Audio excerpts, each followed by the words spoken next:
আমাদের চ্যানেলে electric bicycle সম্পর্কে অনেক ভিডিও আছে।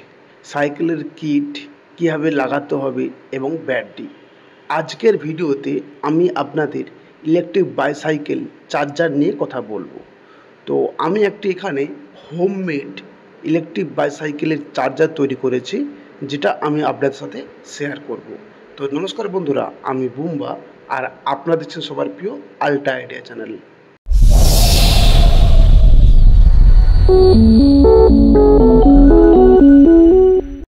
এটা কিন্তু হোমমেড চার্জার। তো এর মধ্যে কিছু ফল্ট রয়েছে, আমি সেই ফল্টই সবার পরে বলছি। এখানে আমি 18018 একটি 4 অ্যাম্পিয়ারের ট্রান্সফর্মার নিয়েছি, যার সাথে পাওয়ার কেবল আমরা অ্যাটাচ করে নিয়েছি। এবং 18018 ট্রান্সফর্মার থেকে যে 3টি ওয়্যার আউটপুট হয়েছে, সেই 3টি ওয়্যারকে আমরা এখানে কি করেছি, বীজ রেকটিফায়ার করেছি ডায়োড দিয়ে। এখানে আমাদের ডায়োড দেওয়া আছে, অবশ্যই আমি ডায়াগ্রাম দিয়ে দেব কিভাবে আমি এখানে ডায়োড দিয়ে বীজ রেকটিফায়ার করেছি। এরপর আমি দুটো ক্যাপাসিটার ইউজ করেছি, যে দুটো ক্যাপাসিটারের সাহায্যে আমি কি করেছি, এখান থেকে এই ট্রান্সফর্মার থেকে যে ভোল্টেজটি আউটপুট হচ্ছে বীজ রেকটিফায়ারের সাহায্যে, সেই ভোল্টেজটিকে আমরা পিউরিফাই করে নিচ্ছি। তো আমরা কিন্তু এখানে 18 36 ভোল্ট আউটপুট পাচ্ছি। আমি এখানে 12 ট্রান্সফর্মার ব্যবহার করলেও করতে পারতাম, কিন্তু সেখানে ভোল্টেজ এবং অ্যাম্পিয়ার কম হওয়ার জন্য আমি এখানে 18 ট্রান্সফর্মার ব্যবহার করেছি। এরপর আমরা কি করেছি, একটি ব্রাক কনভার্টার ইউজ করেছি। আপনারা দেখতে পাচ্ছেন এখানে একটি কিন্তু হেভি ওয়াটের বাক কনভার্টার ইউজ করেছি। লিঙ্ক আমি নিচে দিয়ে রাখবো, আপনারা চাইলে ওখান থেকে পারচেস করতে পারবেন। এটা কিন্তু 20 অ্যাম্পিয়ার 300 ওয়াটের DC two DC step down বাক কনভার্টার। ট্রান্সফর্মার থেকে আগত কারেন্ট ডায়োডের সাহায্যে বীজ রেকটিফায়ার হয়ে ক্যাপাসিটরের মাধ্যমে পিউরিফাই হয়ে তারপর কিন্তু এই বাক কনভার্টারে প্রবেশ করছে। তো এই বাক কনভার্টার কিন্তু ভোল্টেজ অ্যাম্পিয়ারকে ঠিকঠাক করে অ্যাডজাস্ট করবে। তার জন্য আপনারা দেখতে পাচ্ছেন এখানে কিন্তু দুটো পোটেনশিয়াল মিটার রয়েছে এবং দুপাশে দুটি কানেক্টার রয়েছে।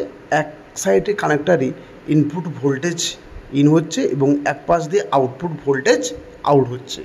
তো এই যে এখানে পোটেনশিয়াল মিটার রয়েছে, এই মিটারের সাহায্যে কিন্তু আমরা অ্যাডজাস্ট করব ভোল্টেজ এবং অ্যাম্পিয়ার। এর জন্য আমাদের একটি মাল্টিমিটার লাগবে, সেই মাল্টিমিটারের সাহায্যে ভোল্টেজ অ্যাডজাস্ট করব। ইলেকট্রিক বাইসাইকেলে চার্জ করার জন্য আউটপুট ভোল্ট কত অ্যাম্পিয়ার এবং কত ভোল্ট রাখব, এর জন্য আমাদের ইলেকট্রিক বাইসাইকেলের চার্জারে চলে যেতে হবে।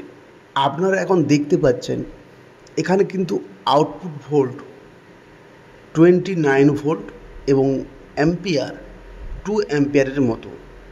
অতএব আমরা আমাদের যে ইলেকট্রিক বাইসাইকেলের চার্জার তৈরি করেছি, এখানে আউটপুট ভোল্টেজ 28 রাখবো এবং অ্যাম্পিয়ার রাখবো 3 অ্যাম্পিয়ার।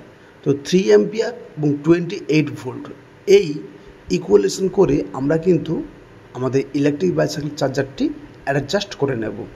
আপনারা চাইলে এই সিস্টেমটি বাড়িতে খুব সহজেই কিন্তু বানিয়ে নিতে পারবেন, তবে আমি রিকমেন্ড করব অবশ্যই আপনারা অরিজিনাল এসএমপিএস চার্জারটি কিনবেন।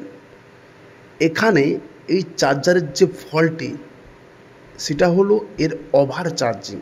এখানে কিন্তু অটো কাট চার্জিং সিস্টেম নেই, তার জন্যই কিন্তু এটা আপনার সাইকেলের যে ব্যাটারি তাকে কন্টিনিউ চার্জ করতে থাকবে, এর ফলে আপনার ব্যাটারির ক্ষতি হতে পারে।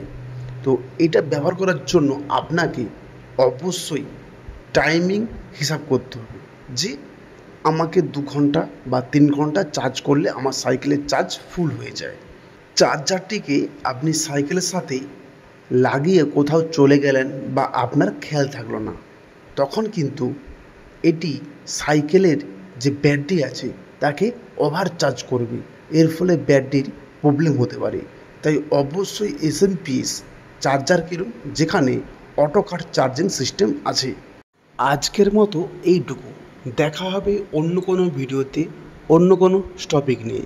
আজকের মতো গুড বাই।